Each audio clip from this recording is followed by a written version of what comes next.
স্বামী স্ত্রী কিংবা স্ত্রী স্বামীর লজ্জাস্থানে উত্তেজনাবশত মুখ লাগাতে পারবে কিনা? আত্মহত্যার হায়াত শেষের মধ্যে পার্থক্য কি?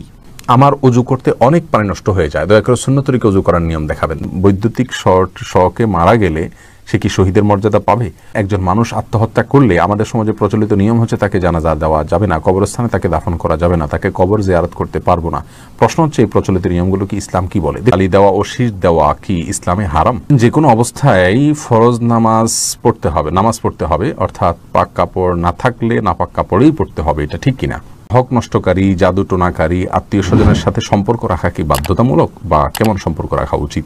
আর দেরি না করে চলুন আমরা যে সমস্ত প্রশ্ন ইতিমধ্যে আমাদের কাছে চলে আসছে সেগুলোর উত্তর দিতে শুরু করি। এরপরে ফায়জা ইবনাত চুহি আপনি জানতে চেয়েছেন তালি দেওয়া ও শীষ দেওয়া কি ইসলামে হারাম? গুরুত্বপূর্ণ একটি প্রশ্ন করেছেন।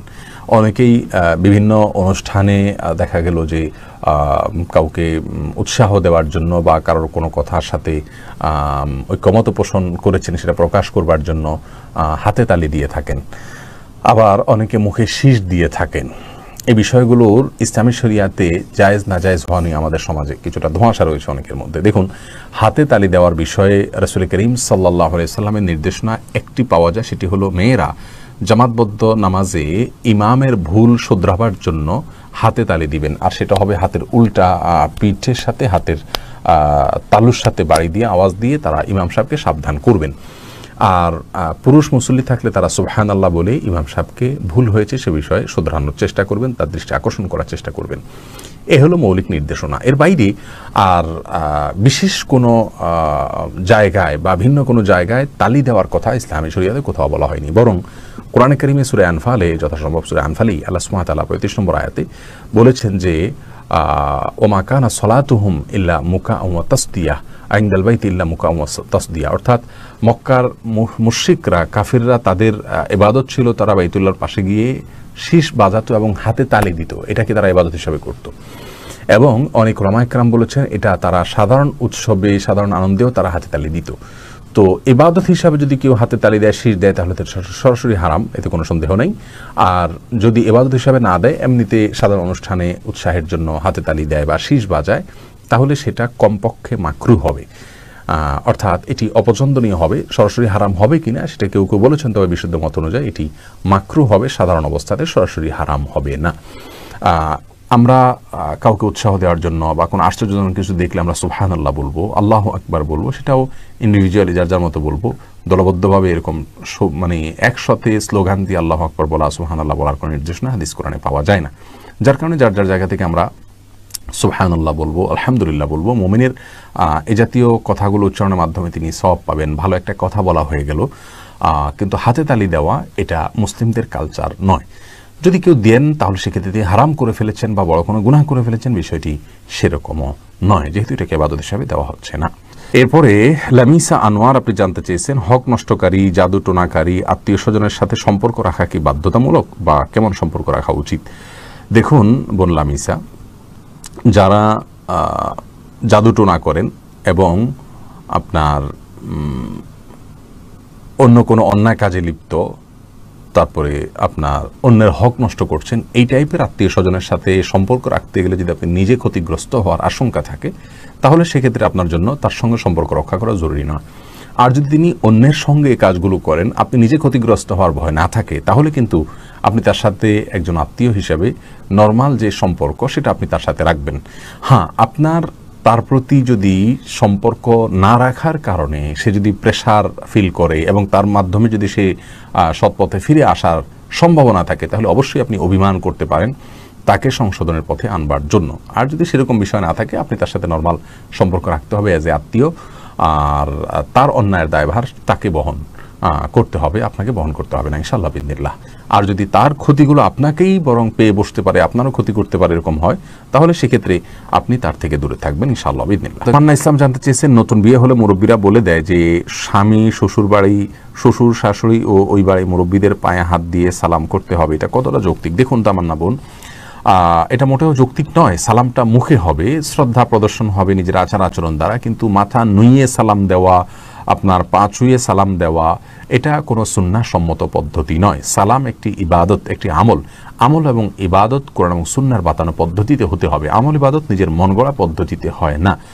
সালামের জন্য একটাই পদ্ধতি আমাদেরকে শিক্ষা দেওয়া হচ্ছে, সেটা হলো যে আসসালামু আলাইকুম বলে মুখে উচ্চারণ করা, দূর থেকে হলে হাত দিয়ে ইশারা করা। এর বাইরে মাথা নুইয়ে সালাম এটা ইসলামী শরিয়ার কোথাও নাই।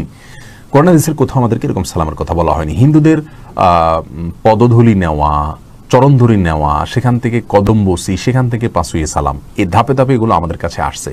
অর্থাৎ এগুলোর মূল হলো আমাদের পাক ভারত মহাদেশের হিন্দুয়ানি যে কালচার, সেখান থেকে আমাদের সমাজে এগুলো আসছে, যার কারণে এটা কোনো মুসলিমের জন্য করণীয় নয়। তবে এ ধরনের সালাম যদি আপনি না দেন, আপনার মা বাবা ভুল বুঝবে, মুরব্বীরা ভুল বুঝবেন, সেক্ষেত্রে তাদেরকে বোঝাতে হবে। এই জন্য ইসলামের পরে চলতে হলে আপনি একা চলতে পারবেন না, আপনার গোটা সমাজকে সাথে নিয়ে চলতে হবে, সবাইকে বোঝাতে হবে, তারপরে সবাইকে নিয়ে আপনাকে অগ্রসর হতে হবে। সবাইকে নিয়ে যদি অগ্রসর না হন তাহলে সেক্ষেত্রে আপনি আগাতে পারবেন না। এই জন্য সবাইকে বোঝাতে হবে যে কেন এই জিনিসটা করা যায় না। তারপরে যদি আপনি কোথাও মনে করেন ফিতনা হতে পারে, আপনি না করলে এটা নিয়ে বড় কোনো ঝামেলা হতে পারে, বিবাহ ভেঙে যেতে পারে, বিরাট কোনো সমস্যা হতে পারে, তাহলে আপনি মাথাকে যথেষ্ট উঁচু করে রেখে, যাতে সিজদা বা রুকুর সাথে সাদৃশ্য না হয়, পাও ছুঁলেন, কিন্তু এই জিনিসটা ভুল কাজ, আপনি ইচ্ছাকৃত করলেন শুধুমাত্র ফিতনা বা ফাসাদ থেকে আত্মরক্ষা করবার জন্য মজবুরিতে বাধ্য হয়ে। কিন্তু এটা হলো একেবারে নিরুপায় হলে তখন সেই সিচুয়েশনের কথা বলছি। আশা করছি সেই অবস্থা যদি আপনি করেন, আল্লাহ তাআলা এর কারণে আপনাকে কোনো জবাব দিয়ে মুখোমুখি করবেন না। এরপরে এমরোজ আদনান মিরাজ আপনি জানতে চেয়েছেন, একজন মানুষ আত্মহত্যা করলে আমাদের সমাজে প্রচলিত নিয়ম হচ্ছে তাকে জানাজা দেওয়া যাবে না, কবরস্থানে তাকে দাফন করা যাবে না, তাকে কবর জিয়ারত করতে পারবো না। প্রশ্ন হচ্ছে এই প্রচলিত নিয়মগুলো কি ইসলাম কি বলে? দেখুন ভাই এমরোজ, এটি খুবই জঘন্য একটি বিষয়। আমাদের সমাজের এই ধারণাগুলো ভুল ধারণা। কেউ আত্মহত্যা করলে তার জানাজা পড়া যাবে না, এটা ভুল।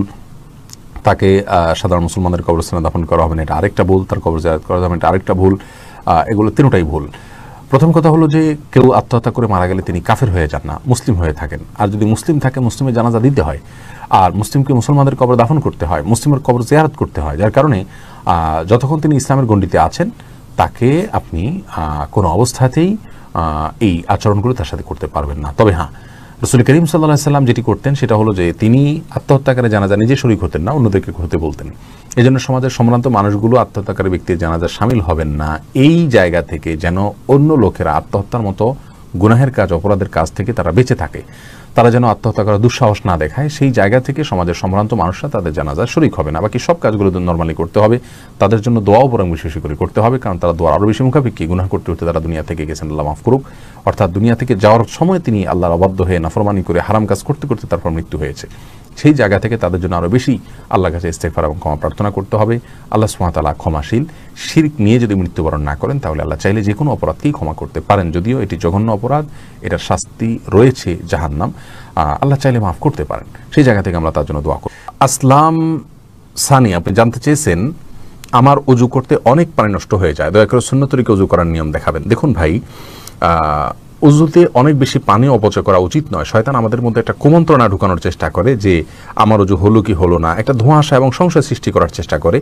এই জায়গায় শয়তানকে আপনি সাফ বলে দিবেন, জানিয়ে দিবেন নিজের মনে মনে যে দেখো, আমাকে যে তুমি মনে মনে প্ররোচনা দিচ্ছ, আমাকে যে তুমি ভুল বুঝাচ্ছ, আমি কিন্তু রাসূল করিম সাল্লাল্লাহু আলাইহি ওয়াসাল্লাম বাতানো সুন্নাহ আদায় করলে আমার দায় মুক্ত হয়ে যাবে, আমার ওজনে তোমার টেনশন করতে হবে না। আপনি 3 বার করে প্রতিটা অঙ্গকে ধৌত করবেন, পুরো অঙ্গকে 3 বার করে ধোয়ার চেষ্টা করবেন। এরপরে যদি কোনো অঙ্গ আপনার শুকনা থেকে যায় বলে আপনার সন্দেহ হয়, আপনি নিশ্চিত নন, তাহলে সেক্ষেত্রে সেই সন্দেহের কোনো ভ্যালু নাই। আপনি সেই সন্দেহের দিকে মোটেই কান দিবেন না, বরং অজু সামনের দিকে চালিয়ে নিয়ে যাবেন ইনশাআল্লাহ বিইذনিল্লাহ। আর এরকম শয়তান যে আপনার অজুর মধ্যে মনের ভিতরে বাজে চিন্তা আনে, তার কুমন্ত্রণা থেকে বাঁচার জন্য বাম দিকে 3 বার থুতু ফেলার কথা হাদিসে বলা হয়েছে, কারণ সে খিনজাব নামে একটা শয়তান, সে এই কুমন্ত্রণা দেওয়ার কাজটি করে থাকে। মোহাম্মদ সাইফুদ্দিন আপনি জানতে চেয়েছেন, বৈদ্যুতিক শকে মারা গেলে সে কি শহীদের মর্যাদা পাবে? আশা করা যায় পেতে পারে। আকস্মিক কিছু মৃত্যুকে রাসূল করিম সাল্লাল্লাহু আলাইহি ওয়াসাল্লাম শাহাদাতের মর্যাদা দেওয়া হবে বলে জানিয়েছেন সহিহ মুসলিমের হাদিসে, যার কারণে আগুনে পড়ে মারা গেলে সেই ব্যক্তিকে রাসূল করিম সাল্লাল্লাহু আলাইহি ওয়াসাল্লাম শাহাদাতের মর্যাদা দেওয়া হবে বলে জানিয়েছেন। যদিও বৈদ্যুতিক শকের মৃত্যুটা আগুনে সরাসরি মৃত্যু হয় না, কিন্তু মৃত্যুর পরে পুড়ে যায়। তো বিষয়টি আল্লাহ তাআলার ইলমেই রয়েছে, আল্লাহ সুবহানাহু ওয়া তাআলা ভালো জানেন। তবে আল্লাহ সুবহানাহু ওয়া তাআলা তাকে যেহেতু আকস্মিক মৃত্যু হয়েছে, আশা করা যেতে পারে তাকে শাহাদাতের মর্যাদা দেওয়া হবে। রিজওয়ানুর রহমান হৃদয় জানতে চেয়েছেন, স্বামী স্ত্রী কিংবা স্ত্রী স্বামীর লজ্জাস্থানে উত্তেজনাবশত মুখ লাগাতে পারবে কিনা। এটা ঘৃণ্য কাজ ইসলামী শরীয়তে, এটি আর কিছু না হলেও মাকরুহ, কমপক্ষে হারাম সরাসরি না হলেও মাকরুহ, অপছন্দনীয় কাজ। এরপরে নাইমুর রহমান জানতেছেন, আত্মহত্যার হায়াত শেষের মধ্যে পার্থক্য কি। দেখুন, যার হায়াত যে পরিমাণ আছে সে ততটুকু ভোগ করবে। কেউ যদি আত্মহত্যা করে তার জীবনকে নষ্ট করে তাহলে হায়াত পর্যন্তই ছিল, কিন্তু সে হারাম উপায়ে নিজের দুনিয়া থেকে যাওয়ার বিষয়টিকে সে করলো, কারণ সে নিজে স্বেচ্ছায় একটা অপরাধের দিকে অগ্রসর হয়ে নিজের হাতে সে সম্পাদন করেছে। এ পর্যন্ত তার হায়াত ছিল। সে যদি এটা না করত তাহলেও তার মৃত্যু হতো, কারণ যেহেতু তার জন্য এই পরিমাণ সময় বরাদ্দ আছে।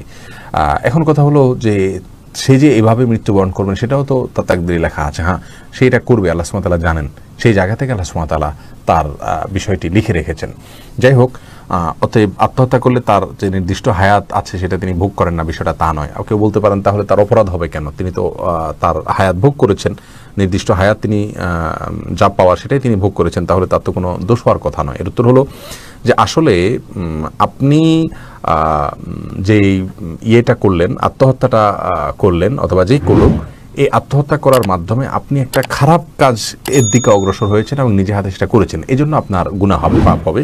আপনি আপনার জীবনকে সংক্ষিপ্ত করে ফেলেছেন, আগেভাগে আপনি আপনার হায়াতকে শেষ করে ফেলেছেন, এই জন্য গুনাহ হবে, বিষয়টি কিন্তু তা নয়।